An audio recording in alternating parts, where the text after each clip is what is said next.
Parents forced me and my brother to eat expired food. I wanted to put this in insane parents, but it didn't allow text posts, so I'll put this here. This was a couple years ago. It was either a summer or a weekend. Doesn't really matter, I guess, but it was one of the many times when my parents were mad at us. We woke up and decided to have Cheerios for breakfast. My brother told my parents that the milk was expired and smelled terrible. Their response: have it anyway. We sat there and were forced to choke down Cheerios with expired milk. They watched us pour the cereal and milk and made sure we had big, full bowls. They told us that if we didn't finish our cereal in time, we would have to write sentences. My brother managed to finish in the time they gave us, but I didn't. I had 1 or 2 spoonfuls left when my dad handed me the paper with the sentence I was supposed to write, even after I showed him how little I had left and begged him to not give me sentences. So I had to write 1,000 plus sentences. That's the amount they usually give us,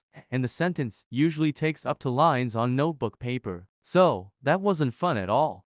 I feel like my mom isn't momming. Hey Reddit, this is my first post, and I just needed some input into vent. I'm a 15-year-old and I recently got my permit. I've only driven a few times, and when it's with my dad it goes fine. He doesn't yell at me if I make a mistake and calmly tells me what I did wrong and what I need to do. My mom is a different story. She gasps and screams if I don't do something correctly, acting as if she's going to die. Last night was the worst of it. Me in the driver's seat, my mom in the passenger seat, and my 2 sisters in the back. Our car is pretty big, a GMC Suburban I think, and I'm still trying to get used to it. For some context, I had gotten some job applications around town and planned on dropping them all off, then going to dinner with my family. As soon as we pull out of the driveway, my mom is yelling at me. I pulled a little too fast out of the driveway and it panicked my mom and siblings, to a point they were all yelling at me. I knew I wasn't close to hitting the barrier, but my mom proceeded to berate me. I was only getting more nervous and upset myself, which were not 2 variables that went well together when driving, at least for me. We didn't even turn into another road when my mom yelled at me again, saying that I didn't stop quick enough behind a car at a stoplight. I did. I had the amount of space needed between the 2 cars too. My mom was pissed, I was pissed, and my sisters were crying thinking I was going to crash the car and kill them all. We then are driving through the town so I can drop off an application, but I missed the turn, making my mom let out a dramatic and irritated sigh. Then, I saw my friends on the sidewalk. I pulled up to a stoplight and rolled my window down, flipping them off. This is how we show our affection, cussing and degrading. My mom yelled at me again, saying how inappropriate and rude I was. My friends walked off and my mom then told me to park the car so she could drive. I got in the back seat and my mom started angry driving to the restaurant we were going to eat at. Once we got there, she started saying how I needed to get rid of my attitude and that I didn't appreciate her, just guilt-tripping me overall. I just ignored her and ate my food in embarrassed silence. On the drive back, she began to say how I would never have any work experience, she didn't let me drop off my applications, and that when I graduate she wouldn't help me with life because you seem to know everything with that attitude. She said she'd sell my car and make me live my life not knowing what to do with it. I'm a sensitive person and began to silently cry in the back of the car. After I got back inside, I locked myself in my room and haven't spoke to her since. What should do? Want to get a job, but she keeps putting me down. Was I an asshole in this? Tifu by disappointing a man who wanted to get laid by a maid. I'm a professional house cleaner in a large city. My first house today was beautiful and pretty big for plus skew after I had never cleaned this house before today. It's kind of interesting to clean the home of people you have never actually met while they are not home. I never snoop, but I do learn about people just by the state of their house or whatever is out. These people seemed like they really needed us. I would guess they are busy and don't have much time for cleaning and organizing, but definitely have an active sex life judging by the master bedroom. I love cleaning dirty houses and was like amping myself up doing a mini Rocky training montage warm-up and finding the perfect music to work to Pantera. I was sweating like for hours but I was getting this house sparkling. All I had left to clean were the floors when a man walked in. I welcomed him home and let him know I just needed to clean the floors and would be finished soon. He looked super confused and then kind of grinned and asked if I was his birthday gift. I didn't really know what he meant. Maybe his wife scheduled the service on his birthday? I just answered with, maybe, happy birthday, Mr. Henricks. To which he looked even more confused and told me his name was not Henricks.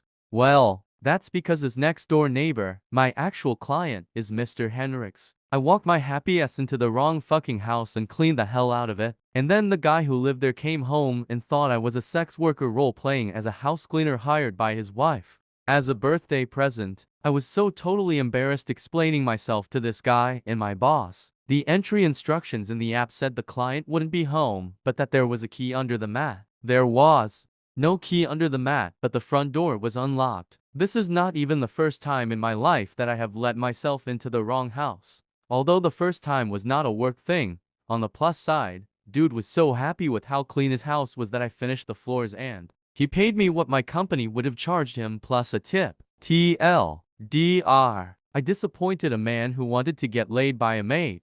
Tifu reading a manuscript my ex-girlfriend wrote. A few days ago I 28M got an email from my ex-girlfriend 25 with the subject line, I did it thanks to you. The email had an attachment. The attachment was a manuscript. The manuscript was an autobiography written by my ex-GF.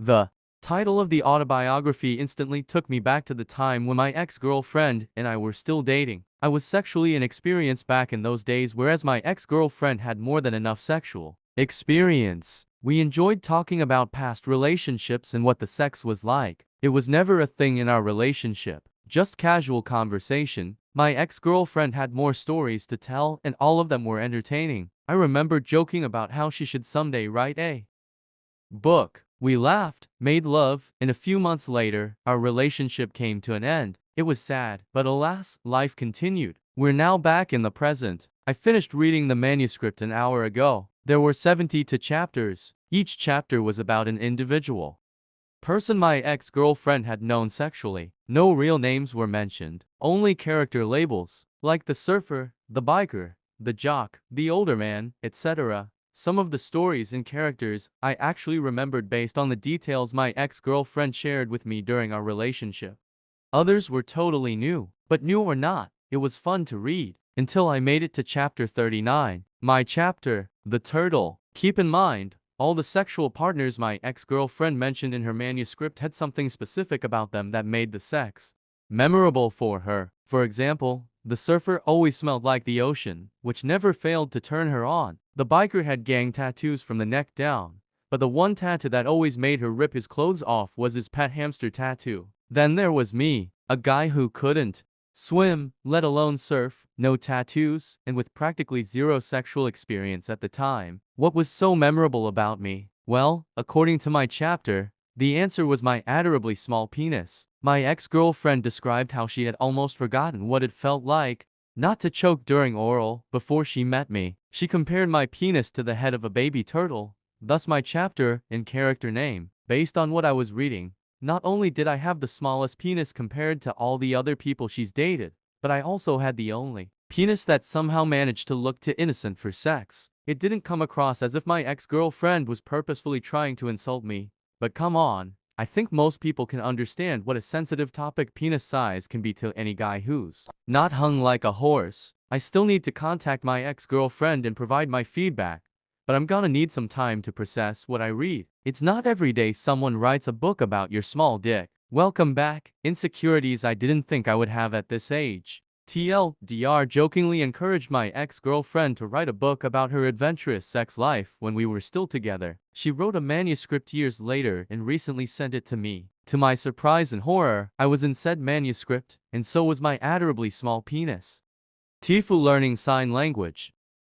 My mom's been involved with this new guy for a few months now. To be fair, enough time has passed for me to stop referring to him as the new guy. But he's not my dad, and I guess that will always make him feel like the new guy. According to movie logic, I'm supposed to hate him for trying to replace my father or whatever. But the truth is, I like him. I like him so much that I've been learning how to use sign language to improve our communication because new guy happens to be deaf. He can read lips, which is how I've been communicating with him. My mom didn't waste any time learning sign language at the beginning of their romance, and she's at the point now where she can have full conversations without using her voice. I was really proud of her, and so was new guy. I'm not on their level yet, but I've had enough practice to follow a conversation that's not too complicated. My plan was to surprise new guy on his birthday, which is 2 months from now, and wish him a happy birthday as well as officially welcoming him to the family in sign language.